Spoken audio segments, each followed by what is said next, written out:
The October storm hit Millbrook County like a freight train, bringing with it the kind of cold rain that cuts straight through to your bones. Sheriff Tom Bradley pulled his patrol car into the parking lot of Murphy's General Store, the windshield wipers fighting a losing battle against the downpour. The small town of Cedar Ridge, population 3,847, rarely saw this kind of weather so early in the season. Through the rain-streaked window, Tom spotted her immediately, a young girl, maybe 14 or 15, huddled under the store's narrow awning. Her dark hair was plastered to her head, and even from 30 feet away, he could see she was shivering. The thin jacket she wore looked like it had seen better days, and her jeans were soaked through. Tom had been sheriff of Millbrook County for 12 years, and he'd developed an instinct for trouble. This girl was it. He grabbed his rain jacket from the back seat and jogged through the puddles toward the store. Up close, the girl looked even younger, maybe 13. Her skin had an olive complexion that suggested Hispanic heritage, and her dark eyes held a wariness that reminded Tom of a cornered animal. "Evening, miss," Tom said, keeping his voice gentle. "Pretty rough night to be out without proper shelter." The girl looked up at him, taking in the badge on his chest and the gun at his hip. Her whole body tensed, ready to run. "I'm not doing anything wrong," she said quickly, her accent carrying the musical rhythm of someone who'd grown up speaking Spanish. "I'm just waiting for the rain to stop. I can see that," Tom replied, noting how she'd positioned herself near the corner of the building with a clear escape route to the alley behind the store. "Been waiting long, not too long." Tom could tell she was lying. The girl's lips had a blue tinge that suggested she'd been in the cold for hours, not minutes. Her sneakers were so worn that the soles had separated from the uppers, and water was pooling around her feet. "What's your name, miss?" The girl hesitated. "Sophia." "Sophia's a pretty name. You got a last name to go with it." Another hesitation. "Longer this time." "Martinez." Tom nodded, though he suspected that wasn't her real name either. "Well, Sophia Martinez, you look like you could use a hot meal and a dry place to spend the night. You got somewhere to go." "I'm fine," Sophia said, but her stomach chose that moment to growl loudly enough to be heard over the rain. "When's the last time you ate?" Sophia's jaw tightened. "I said I'm fine," Tom sighed, rain dripping from the brim of his hat. Runaway kids were always the hardest cases. They were usually running from something worse than whatever they might face on the streets, which made them distrustful of authority figures like him. "Listen, Sophia, I'm not trying to cause you trouble, but it's going to be near freezing tonight, and this storm's not letting up anytime soon. The diner's still open. Why don't you let me buy you some food?" "I don't have any money," Sophia admitted quietly. "I wasn't asking you to pay for it."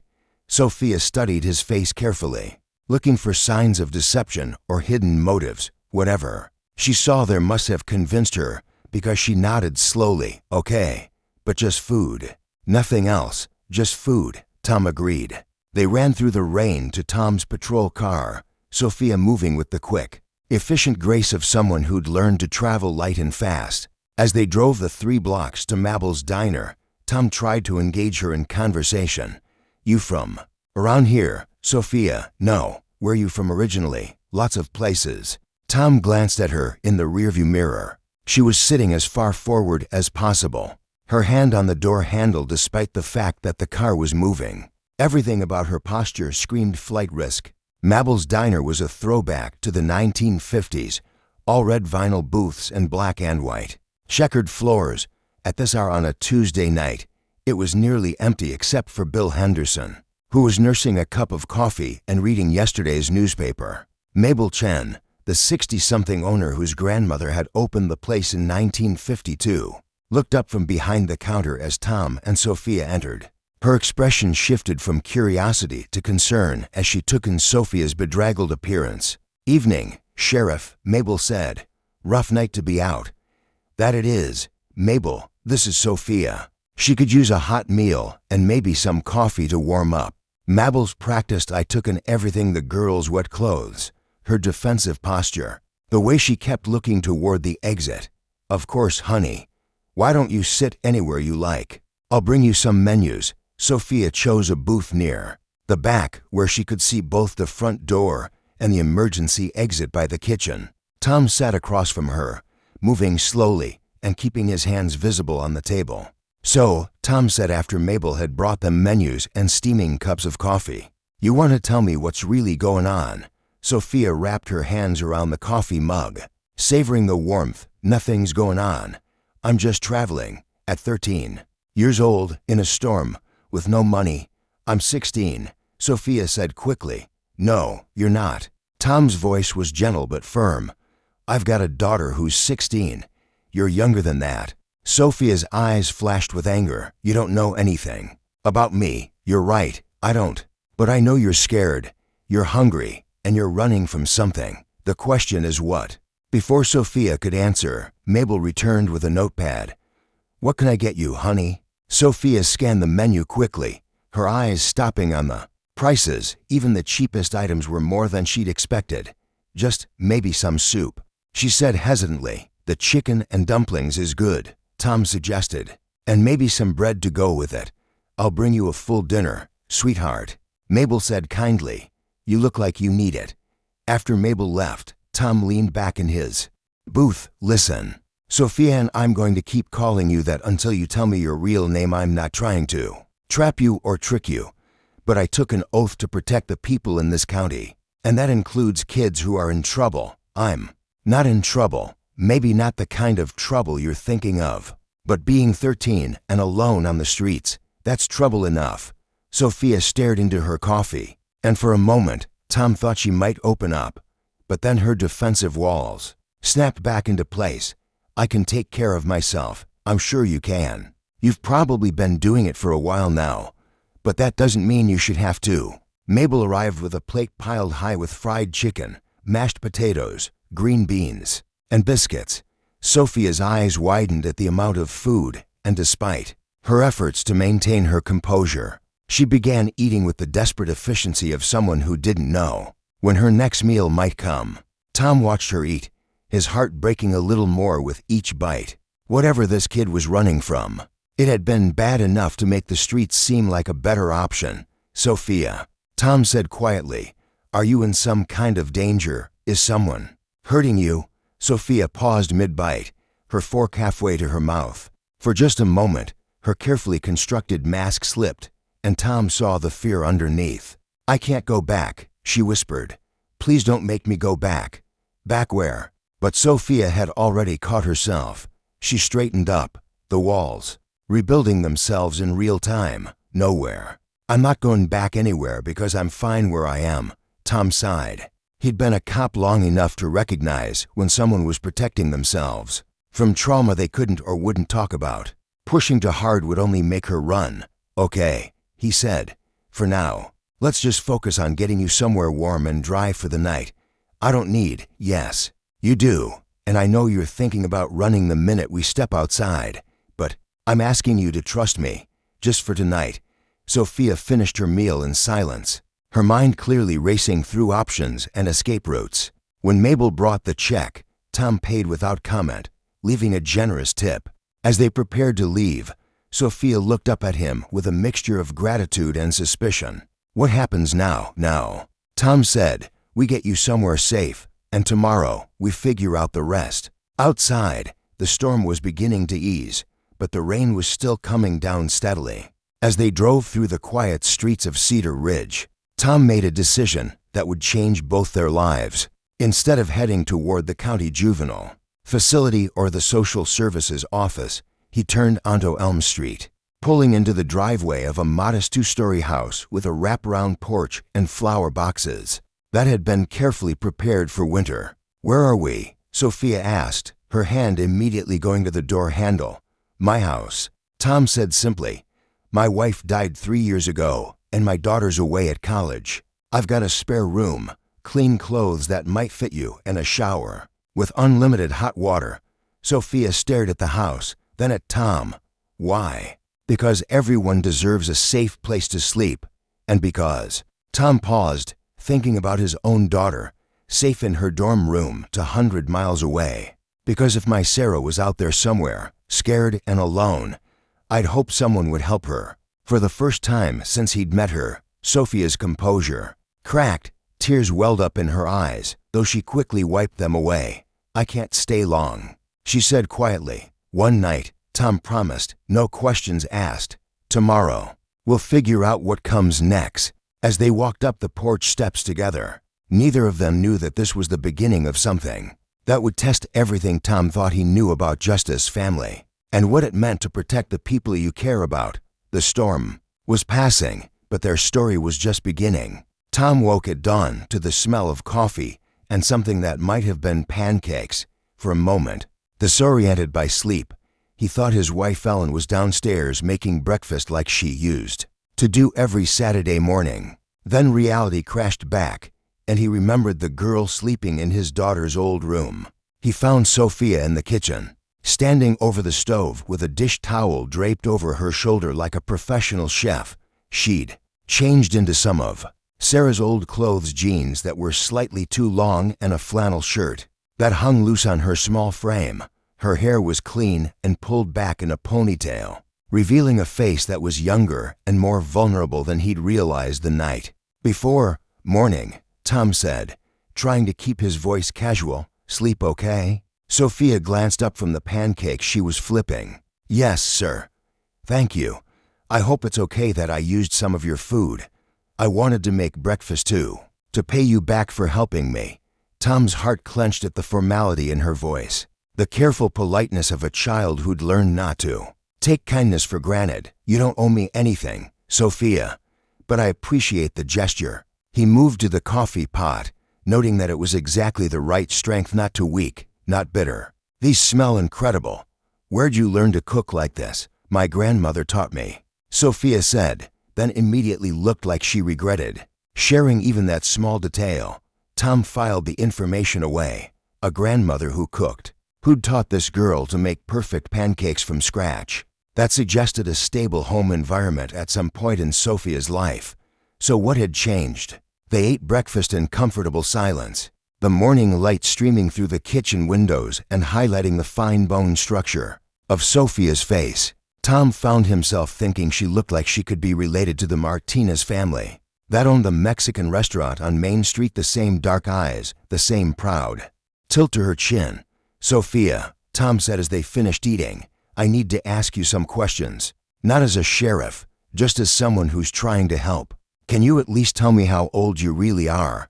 Sophia set down her fork and stared at her empty plate. 14. "Thank you for being honest. And your real name?" A longer pause. "Sophia Eleanor Ramirez." Tom nodded. "That's a beautiful name. How long have you been on your own?" 3 weeks. The words came out barely above a whisper. 3 weeks. Tom tried to imagine his own daughter surviving on the streets for 3 weeks at 14, and his blood pressure spiked. "Where's your family?" "Sophia, I don't have any family." "What about your grandmother? The one who taught you to cook?" Sophia's eyes filled with tears that she quickly blinked away. "She died 6 months ago. I'm sorry. I know how hard it is to lose someone you love." Tom waited a moment, then pressed gently. "What happened after she died?" Sophia stood up abruptly, carrying her plate to the sink. "I should go. Thank you for letting me stay the night. But I need to move on." "Move on to where?" "I don't know. Somewhere." Tom stood to, his cop instincts telling him he was close to something important. "Sophia, you're 14 years old. You can't just wander around indefinitely. It's not safe. And it's not legal. I can take care of myself," Sophia said, but there was less conviction in her voice than there had been the night before. "I know you can, but you shouldn't have to." Before Sophia could respond, Tom's radio crackled to life from the living room where he'd left his duty belt. "Sheriff Bradley. Come in. We've got a situation." Tom excused himself to answer the call, and through the static, he heard Deputy Martinez's voice. "Tom, we've got a missing person report. 14-year-old girl named Sophia Eleanor Ramirez. Been missing for 3 weeks out of Phoenix. Family's been looking for her." Tom's blood ran cold.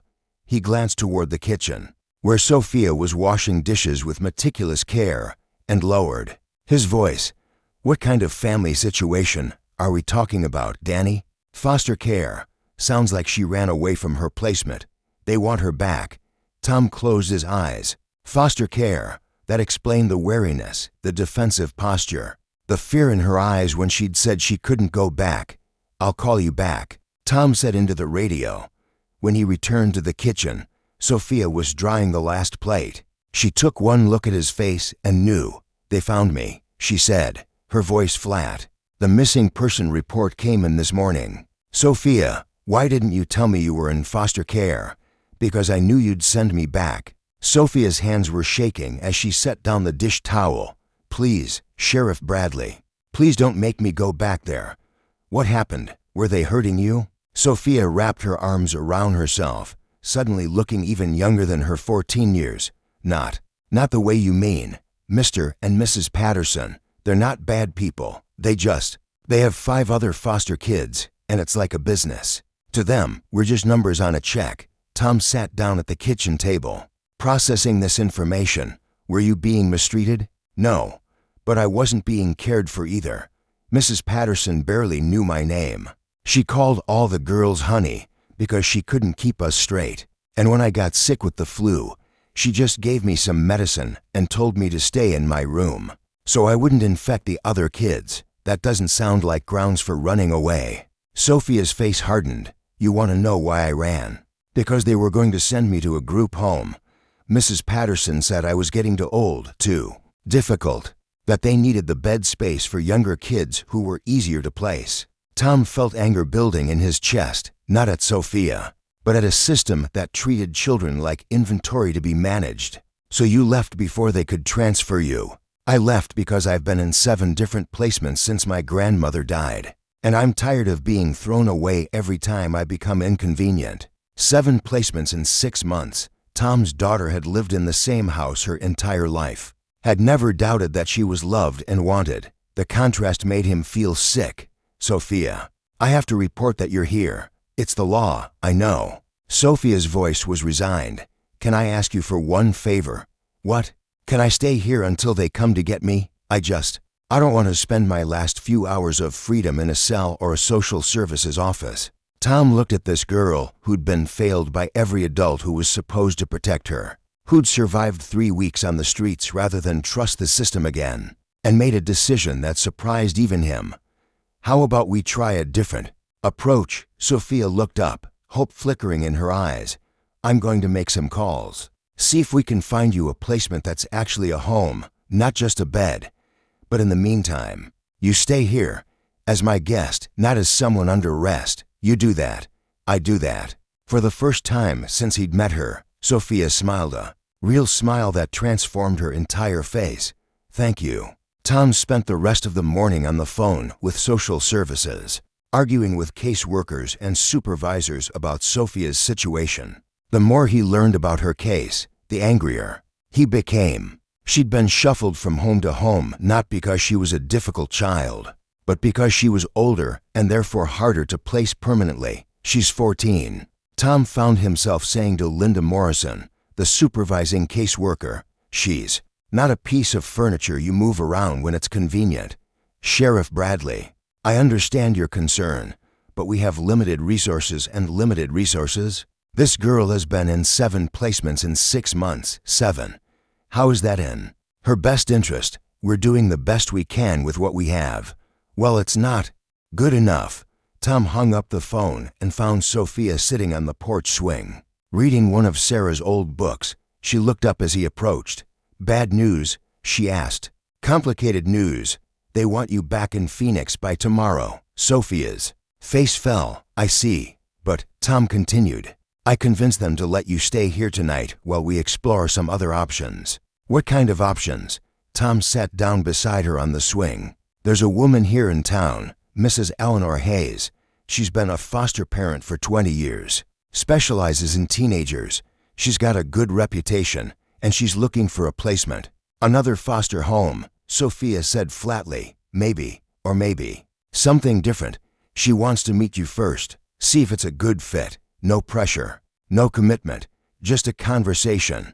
Sophia considered this. "What if it doesn't work out? Then we keep looking." "But Sophia, you can't keep running forever. At some point, you have to trust someone." "I trusted you," Sophia said quietly. "Yes, you did. And I'm not going to let you down. That afternoon, Eleanor Hayes came to Tom's house for tea. She was a woman in her 60s with silver hair and laugh lines around her eyes, and Sophia took to her immediately. Eleanor didn't ask probing questions about Sophia's past or make promises she couldn't keep. Instead, she talked about her garden, her two cats, and her belief that teenagers needed independence and respect, not just rules and supervision. I'm not looking for a perfect child, Eleanor said as they sat in Tom's living room. I'm looking for a young person who wants a stable home and is willing to work with me to build something good. What if I mess up? Sophia asked. Then we'll figure out how to fix it together. That's what families do. As evening approached, Tom found himself dreading the moment when he'd have to drive Sophia to Eleanor's house. Not because he didn't think Eleanor would take good care of her, but because he'd grown attached to the brave, resilient girl who'd made perfect pancakes in his kitchen and smiled when she thought no one was watching. Sheriff Bradley. Sophia appeared in his study doorway as he finished up some paperwork. You can call me Tom, you know. Tom, I wanted to thank you for everything. You could have just arrested me last night and turned me over to social services instead. You gave me a chance. You deserved a chance. No one else thought so. Tom set down his pen and really looked at her. Sophia, you're a remarkable young woman. You're smart, you're strong, you're resourceful, and you have a good heart. Any family would be lucky to have you. Tears started flowing down Sophia's cheeks. I don't understand why my parents died. I don't understand why my grandmother got sick. I don't understand why the Pattersons didn't want me. But I understand why you helped me. And that gives me hope that maybe there are other people like you in the world. Tom stood up and, after a moment's hesitation, opened his arms. Sophia stepped into the hug, and for just a moment, she felt like his daughter coming to him for comfort after a bad day. You're going to be okay, Tom said quietly. I really believe that. As they prepared to leave for Eleanor's house, Tom realized that this case had changed him as much as it had helped Sophia. For the first time since Ellen's death, he felt like he'd made a real difference in someone's life. But as they walked to his patrol car, neither of them noticed the black sedan that had been parked across the street for the past hour, or the man inside making phone calls and taking pictures. Their peaceful resolution was about to become much more complicated. Tom's peaceful Tuesday morning was shattered by a pounding on his front door at 7:30 a.m. Through the window, he could see two men in suits standing on his porch, their posture radiating official authority. His gut told him this wasn't going to be good news. He opened the door to find Agent Marcus Rivera from ICE and Detective James Walsh from Phoenix PD. Rivera was tall and lean with sharp features, while Walsh was shorter and stockier, with the tired eyes of a cop who'd seen too much. Sheriff Bradley. Rivera flashed his badge. I'm Agent Rivera, Immigration and Customs Enforcement. This is Detective Walsh from Phoenix PD. We need to talk to you about Sophia Eleanor Ramirez. Tom's blood pressure spiked, but he kept his voice steady. What about her? We understand she's been staying with you, Walsh said. We need to take her into custody. On what charges? Rivera and Walsh exchanged a look. May we come in, Sheriff? Tom stepped aside, his mind racing. He'd called Eleanor Hayes the night before to let her know Sophia had settled in well, and everything had seemed fine. What had changed overnight? They sat in Tom's living room, the same space where Sophia and Eleanor had bonded over tea just 24 hours earlier. Sheriff Bradley. Rivera began. What did Sophia tell you about her family situation? That her grandmother died 6 months ago, and she'd been in foster care since then. That she ran away because she was being transferred to a group home. Did she mention her immigration status? Tom felt the ground shifting beneath him. What about it? Sophia Eleanor Ramirez is an undocumented immigrant, Rivera said. She and her grandmother entered the country illegally 3 years ago from El Salvador. The words hit Tom like a physical blow. That's impossible. She's been in the foster care system. Social services wouldn't. Her grandmother lied about her citizenship status when she enrolled Sophia in school. Walsh interrupted. Used false documents, claimed they were both legal residents. When the grandmother died, the truth started coming out. Tom's mind reeled.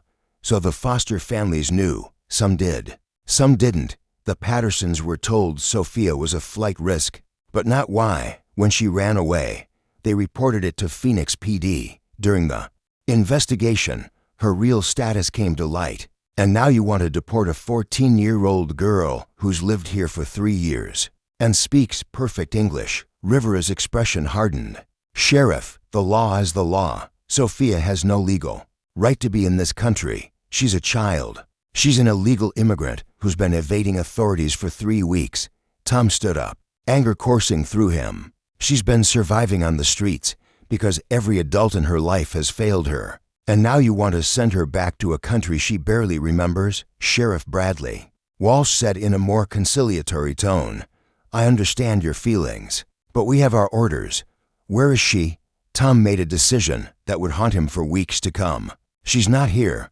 Where is she? In a foster placement, where she belongs. Rivera leaned forward. We're going to need that address. You'll have to get it from social services. I don't give out information about minors without proper documentation. This is proper documentation, Rivera said, pulling out a stack of papers. Federal warrant for deportation proceedings. Tom scanned the documents, his heart sinking. Everything looked legitimate. I need to verify these with my department. Of course, but Sheriff, I need to make something clear. If you're harboring an undocumented immigrant, even temporarily, you could be charged with a federal crime. And I need to make something clear to you, Tom said, his voice dangerously quiet. That girl is under my protection, and I don't take threats lightly. The men left, but Tom knew they'd be back. He immediately called Eleanor Hayes. Eleanor, we have a problem. Don't let Sophia leave the house, and don't answer the door for anyone you don't know. Tom, what's happening? Tom explained the situation as quickly as he could. Eleanor's response surprised him. Those bastards, she said, using language Tom had never heard from the soft-spoken woman. They want to deport a child who's been traumatized enough. Eleanor, they have federal authority. There may not be anything we can do. Like hell there isn't. I'm calling my lawyer. An hour later, Tom found himself sitting in the offices of Patterson and Associates, a small law firm that specialized in immigration cases. Eleanor had brought Sophia, who sat quietly in the corner, her face pale but determined. Attorney Sarah Patterson, no relation to the Foster family, was a woman in her 40s, with fierce intelligence and a reputation for taking on impossible cases. Okay, Sarah said after reviewing the paperwork, this is complicated, but not hopeless. Sophia, I need to ask you some difficult questions about your life in El Salvador. I don't remember much, Sophia said quietly. I was 11 when we left. Do you remember why you left? Sophia's hands clenched in her lap. My grandmother said it wasn't safe. There were men who came to our house looking for my father. Your father? He died when I was 10. He worked for people who opposed the government. Dangerous people. Sarah made notes rapidly. Sophia, your father was killed for his political activities. I think so. My grandmother never told me exactly what happened, but after he died, people kept coming to our house. They said we knew things, that we had information. My grandmother was scared they would hurt me. Tom felt pieces clicking into place. So, you came here seeking asylum. My grandmother tried to apply for asylum. Sophia continued, but she didn't speak much English, and the process was so complicated. She was afraid if we went to the authorities, they'd send us back before we could prove we deserved protection.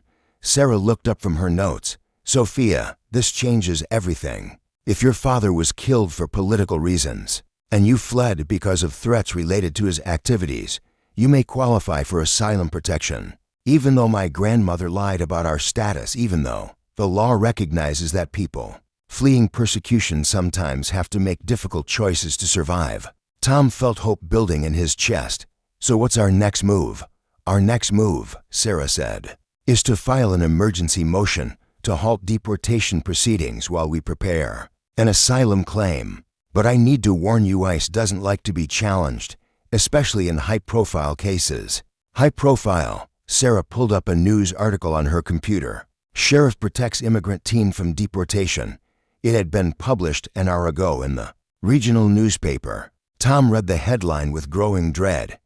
How did they? Someone leaked the story. Probably someone who wants to put pressure on you to comply with the federal order. Eleanor spoke up for the first time. Let them put pressure on us. Sophia deserves protection, and we're going to fight for her. That afternoon, Tom returned to his office to find Agent Rivera waiting for him. Sheriff, I see you've been busy. Just doing my job. Your job is to uphold the law, not obstruct federal investigations. My job is to protect the people in my jurisdiction. That includes a 14-year-old girl who's been through enough trauma. Rivera pulled out his phone and showed Tom a video. It was security camera footage from Eleanor's house, clearly showing Sophia entering the previous evening. We know where she is, Sheriff. We could pick her up right now, but I'm giving you one last chance to cooperate voluntarily.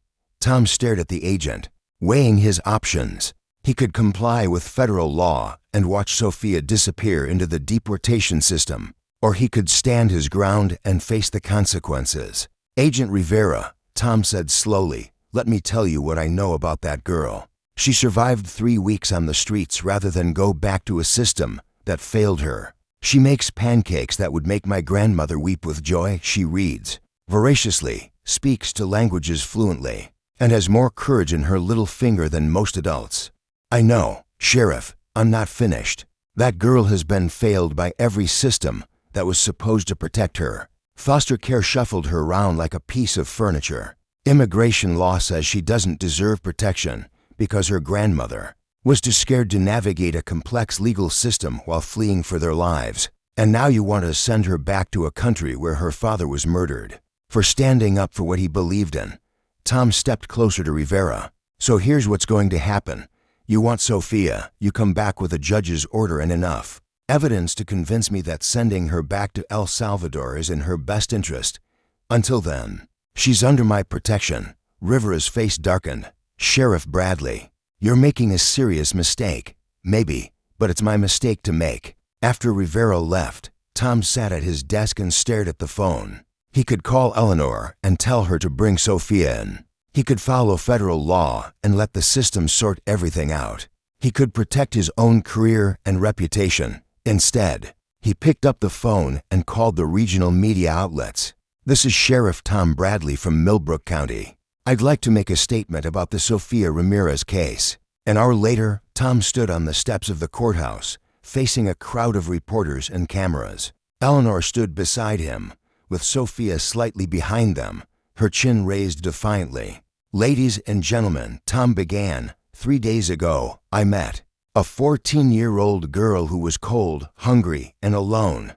Today, I'm being asked to hand that same girl over to federal agents who want to deport her to a country where her father was murdered for his political beliefs. The crowd murmured, cameras flashing.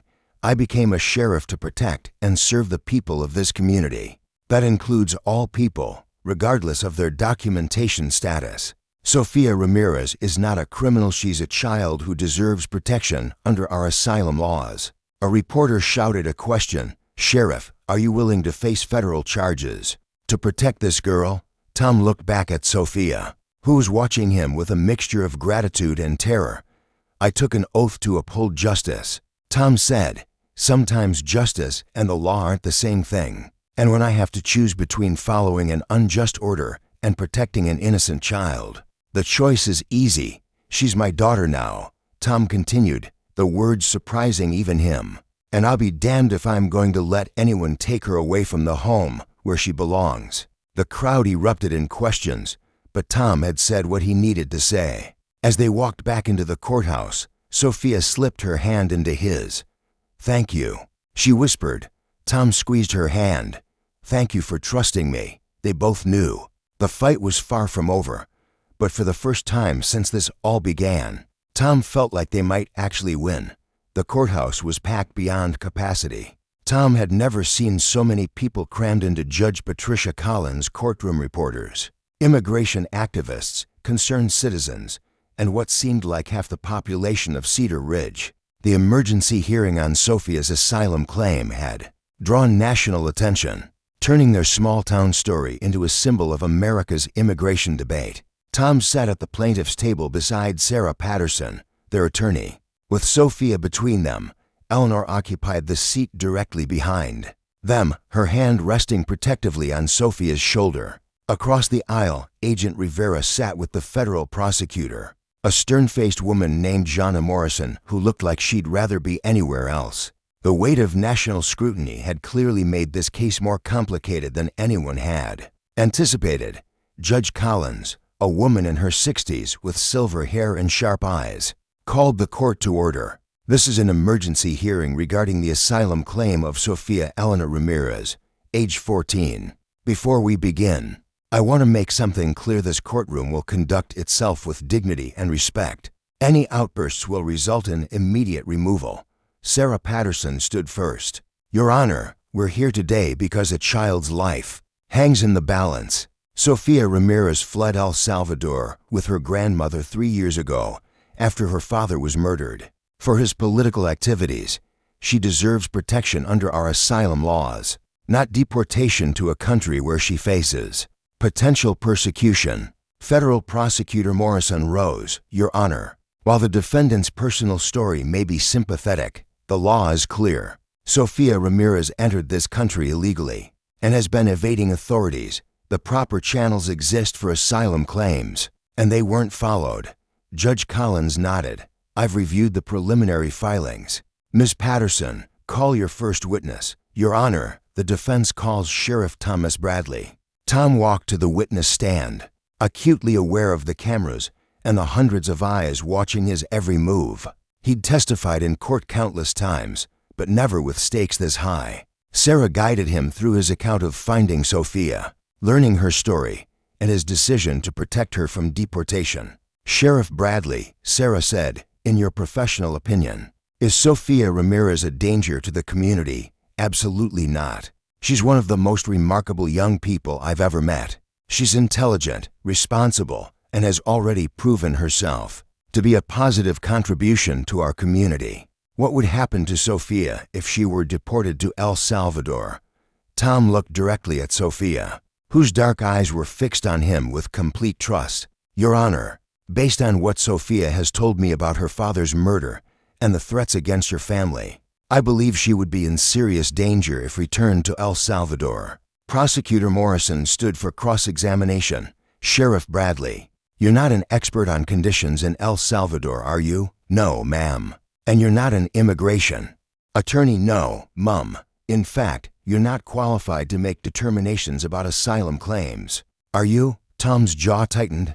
I'm qualified to recognize when a child is in danger and needs protection, but you're not qualified to override federal immigration law based on your personal feelings. Sarah objected, but the damage was done. Morrison continued her attack on Tom's credibility and motivations, painting him as an emotional sheriff who'd let his feelings cloud his judgment. When Tom stepped down, he felt like he'd failed Sofia. But Sarah squeezed his arm reassuringly as he returned to his seat. Your Honor, Sarah said, the defense calls Sofia Elena Ramirez. A hush fell over the courtroom as Sofia walked to the witness stand. She looked impossibly young in her borrowed dress, but she held her head high and spoke clearly when asked to state her name. Sarah's questioning was gentle but thorough. Sofia described her life in El Salvador, her father's work with opposition groups, his murder, and the threats that followed. Sofia, Sarah said, can you tell the court about the night you and your grandmother decided to leave El Salvador? Sofia's voice was steady, but Tom could see her hands trembling. 3 men came to our house. They said my father had hidden something, and they wanted it. My grandmother told them we didn't know anything, but they didn't believe her. They said if we didn't give them what they wanted, they would hurt me like they hurt my father. How did that make you feel? Scared? My grandmother was crying, which I'd never seen before. She'd always been so strong, but that night, she was terrified. What happened next? We left that same night.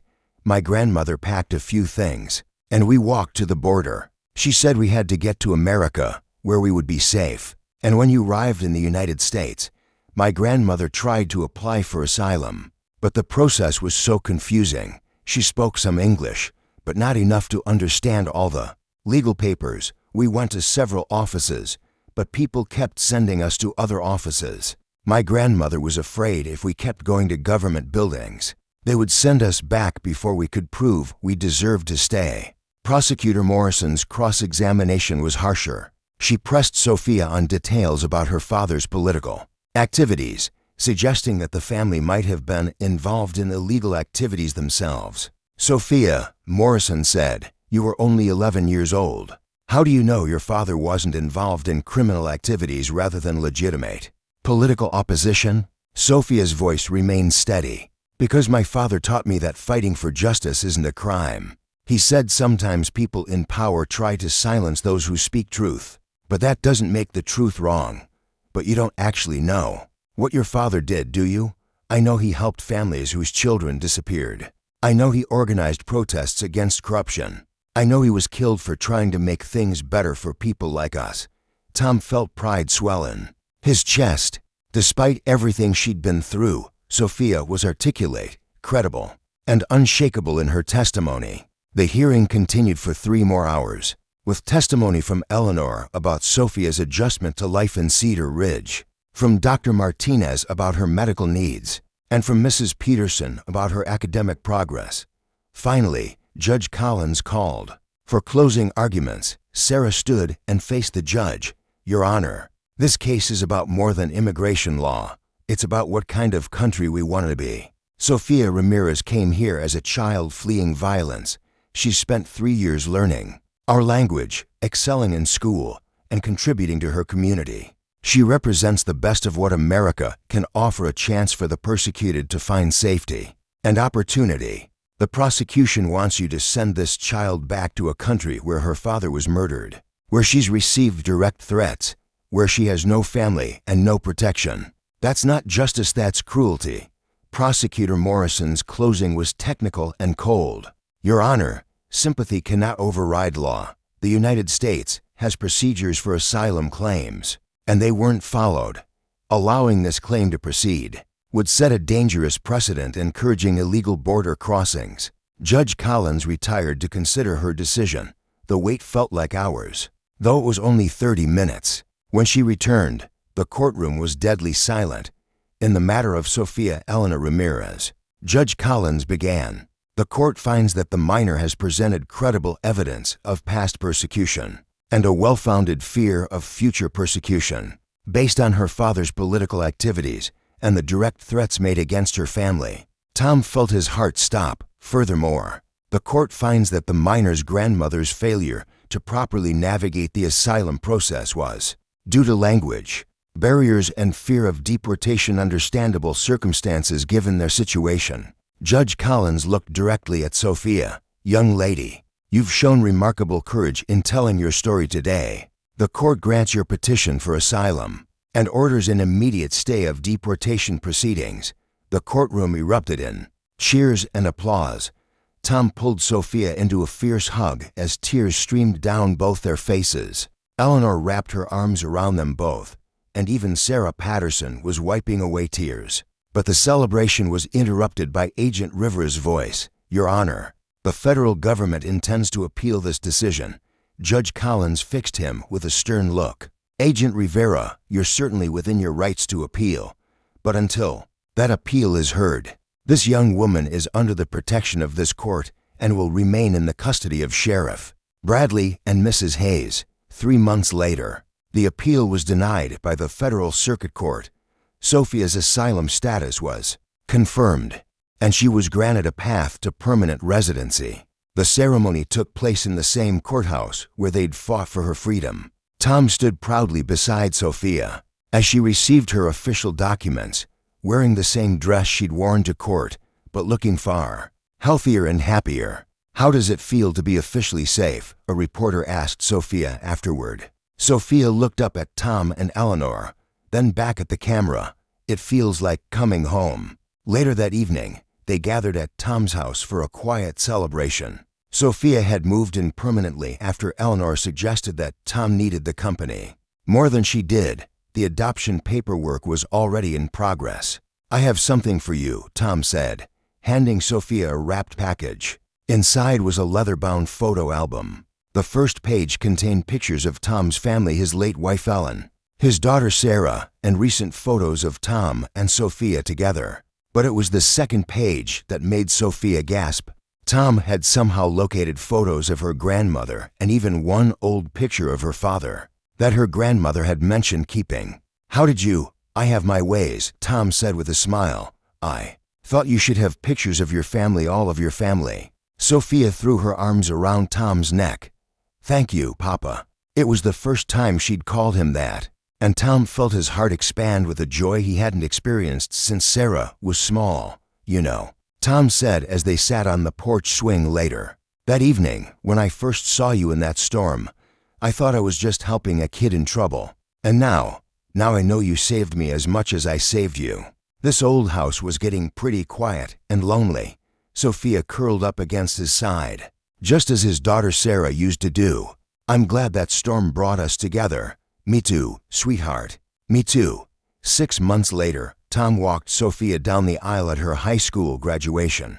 She'd caught up academically and was graduating as salutatorian, with a full scholarship to the state university. As he watched her give her graduation speech about courage, family, and the power of people to choose love over fear, Tom reflected on how much their lives had changed. Since that stormy October night, Sophia spoke about her journey from a scared, hungry girl hiding under a store awning to a confident young woman ready to tackle college and beyond. She thanked her grandmother for teaching her strength, her father for teaching her justice, and her new family for teaching her that home isn't a place, it's the people who love you unconditionally.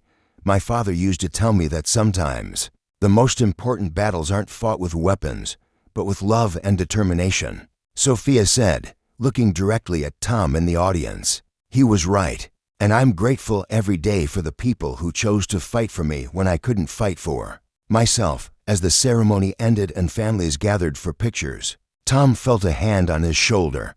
He turned to find Agent Rivera, looking uncomfortable but determined. "Sheriff Bradley," Rivera said, "I owe you an apology. I was wrong about that girl. She's remarkable." Tom studied the agent's face, seeing genuine regret there. "She is remarkable. And she always was. We just needed to give her a chance to show it for what it's worth. You were right to fight for her. Sometimes the system gets it wrong, and it takes someone like you to set it right." Tom shook Rivera's offered hand. "Thank you for saying that."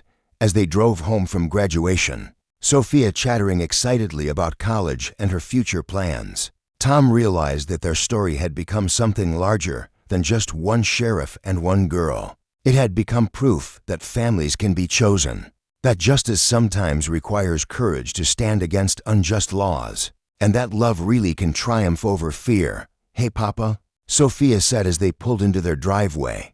"Yeah, I love you. I love you too, sweetheart, more than you'll ever know." That night, as Tom tucked the graduation program into Sophia's photo album, now thick with pictures of school, events, family holidays, and everyday moments, he thought about the different ways people find their families. Some are born into them, some marry into them, and some, like him and Sophia, find each other in a storm and choose to build something beautiful together. Outside, thunder rumbled in the distance, promising another autumn storm. But inside their home on Elm Street, Sheriff Tom Bradley and his daughter Sophia Elena Bradley Ramirez were safe, loved, and exactly where they belonged.